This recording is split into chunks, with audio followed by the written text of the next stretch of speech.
الشارع اللي وراه. لا لا لا، انا متضايقه جدا جدا من الكلام الوحش ده اللي اطفال صغيرين بيقولوه.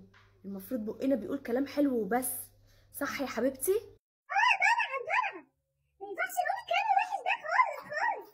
بس يا بنتي يعني فيها ايه يعني لما نقول الشارع اللي وراه؟ الكلام هنا طالع على تريقه، وكلام وحش بيتقال من طفله للاب.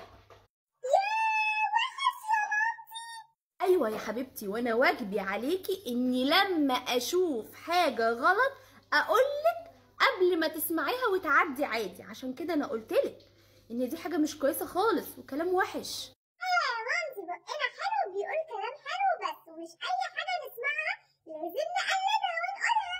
طب قولي كده. ايه لا مش هقولك حاجه، ده اختبار صح؟